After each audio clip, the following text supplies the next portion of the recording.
مکہ میں ابو سفیان بہت بے چین تھا۔ آج کچھ ہونے والا ہے، وہ بڑبڑایا۔ اس کی نظر آسمان کی طرف بار بار اٹھ رہی تھی۔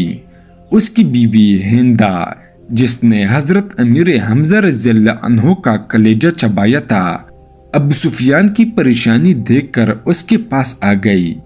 کیا بات ہے، کیوں پریشان ہو؟ ابو سفیان چونکا۔ کچھ نہیں، طبیعت گھبرا رہی ہے، میں ذرا گھوم کر آتا ہوں۔ وہ یہ کہہ کر گھر کے بیرونی دروازے سے باہر نکل گیا۔ مکہ کی گلیوں میں سے گھومتے گھومتے وہ اس کی حد تک پہنچ گیا تھا۔ اچانک اس کی نظر شہر سے باہر ایک وسیع میدان پر پڑی۔ ہزاروں مشالیں روشن تھیں، لوگوں کی چہل پہل ان کی روشنی میں نظر آ رہی تھی، اور بنبناہٹ کی آواز تھی جیسے سینکڑوں لوگ دھیمی آواز میں کچھ پڑھ رہے ہوں۔ اس کا دل دھک سے رہ گیا۔ اس نے فیصلہ کیا کہ وہ قریب جا کر دیکھے گا کہ یہ کون لوگ ہیں۔ اتنا تو وہ سمجھ ہی چکا تھا کہ مکہ کے لوگ تو غافلوں کی نیند سو رہے ہیں، اور یہ لشکر یقیناً مکہ پر چڑھائی کے لیے ہی آیا ہے۔ وہ جاننا چاہتا تھا کہ یہ کون ہیں۔ وہ آہستہ آہستہ اٹھ لیتا اس کی لشکر کے کافی قریب پہنچ چکا تھا۔ کچھ لوگوں کو اس نے پہچان لیا تھا۔ یہ اس کے اپنے ہی لوگ تھے جو مسلمان ہو چکے تھے اور مدینہ ہجرت کر چکے تھے۔ اس کا دل ڈوب رہا تھا۔ وہ سمجھ گیا تھا کہ یہ لشکر مسلمانوں کا ہے، اور یقیناً محمد صلی اللہ علیہ وسلم اپنے جانثاروں کے ساتھ مکہ آ پہنچے تھے۔ وہ چپ کر حالات کا جائزہ لے ہی رہا تھا کہ عقب سے کسی نے اس کی گردن پر تلوار رکھ دی۔ اس کا اوپر کا سانس اوپر اور نیچے کا نیچے رہ گیا تھا۔ لشکر کے پہرے داروں نے اسے پکڑ لیا تھا اور اب اسے بارگاہ محمد صلی اللہ علیہ وسلم میں لے جا رہے تھے۔ اس کا ایک ایک قدم کئی من کا ہو چکا تھا۔ ہر قدم پر سے اسے اپنی کرتوت یاد آ رہے تھے۔ جنگ بدر، احد، خندق، خیبر، سب اس کی آنکھوں کے سامنے ناچ رہی تھی۔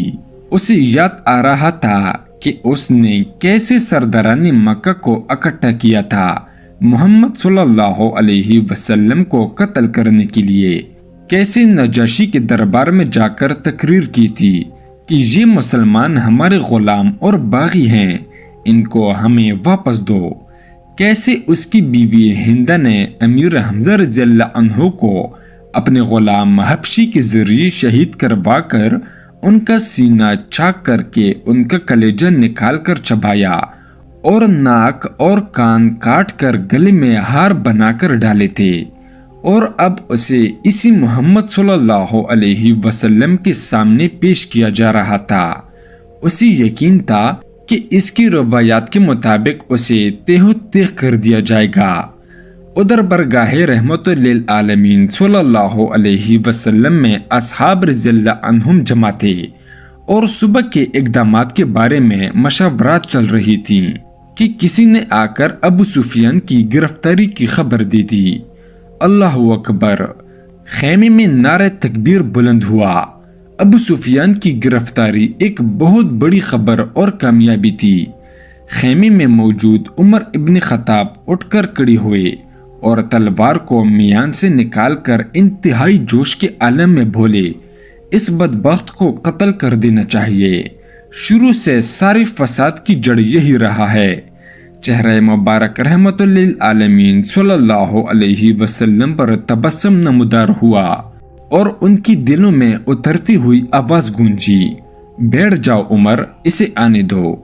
عمر ابن خطاب اپنی آنکھوں میں غیظ لیے حکم رسول صلی اللہ علیہ وسلم کی اطاعت میں بیٹھ تو گئے، لیکن ان کے چہرے کی سرخی بتا رہی تھی کہ ان کا بس چلتا تو ابو سفیان کے ٹکڑے کر ڈالتے۔ اتنے میں پہرے داروں نے برگاہ رسالت صلی اللہ علیہ وسلم میں حاضر ہونے کی اجازت چاہی۔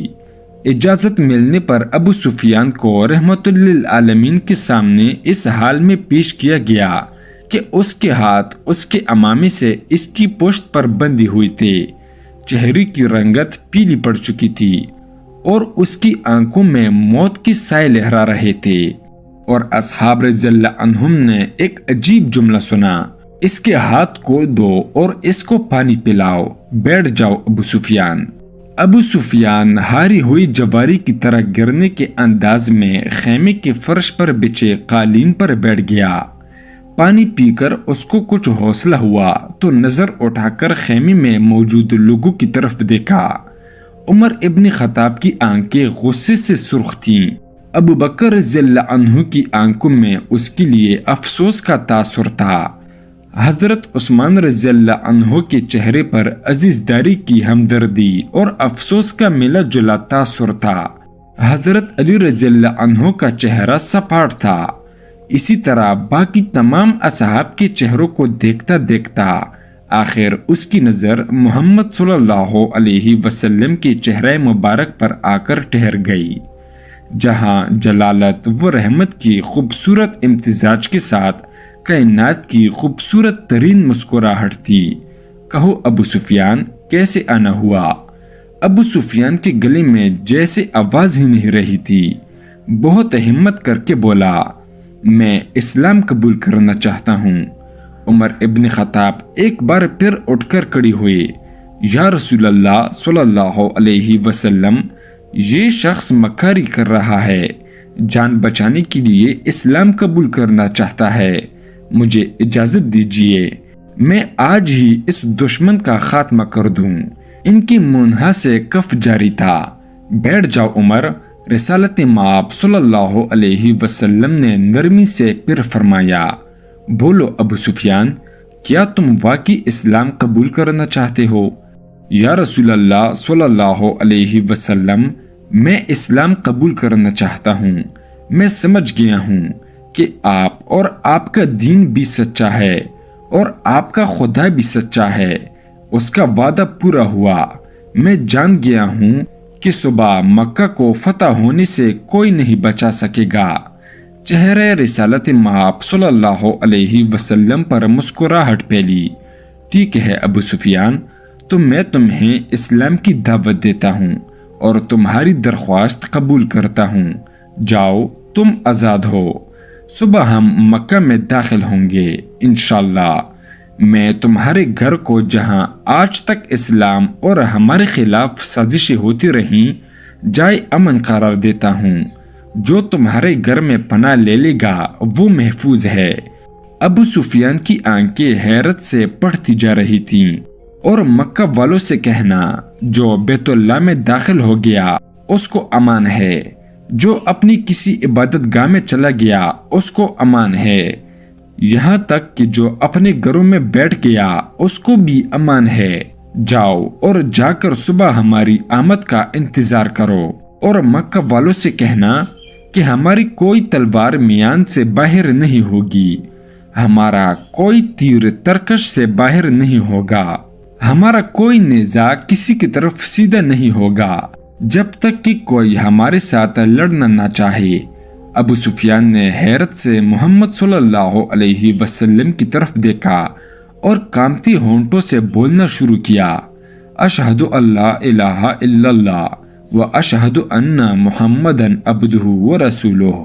سب سے پہلے عمر ابن خطاب آگے بڑھے اور ابو سفیان کو گلے سے لگایا۔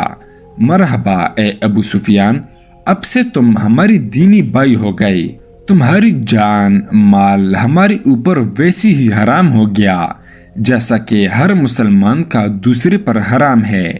تم کو مبارک ہو کہ تمہاری پچھلی ساری خطائیں معاف کر دی گئیں اور اللہ تبارک و تعالی تمہاری پچھلے گناہ معاف فرمائے۔ ابو سفیان حیرت سے خطاب کے بیٹے یعنی حضرت عمر رضی اللہ عنہ کو دیکھ رہا تھا۔ یہ وہی تھا کہ چند لمحے پہلے جس کی آنکھوں میں اس کے لیے شدید نفرت اور غصہ تھا اور جو اس کی جان لینا چاہتا تھا، اب وہی اس کو گلے سے لگا کر بھائی بول رہا تھا۔ یہ کیسا دین ہے، یہ کیسے لوگ ہیں؟ سب سے گلے مل کر اور رسول اللہ صلی اللہ علیہ وسلم کے ہاتھوں پر بوسہ دے کر ابو سفیان خیمے سے باہر نکل گیا۔ وہ ابو سفیان کہ جس کی شر سے مسلمان آج تک تنگ تھے، انہی کے درمیان سے سلامتی سے گزرتا ہوا جا رہا تھا۔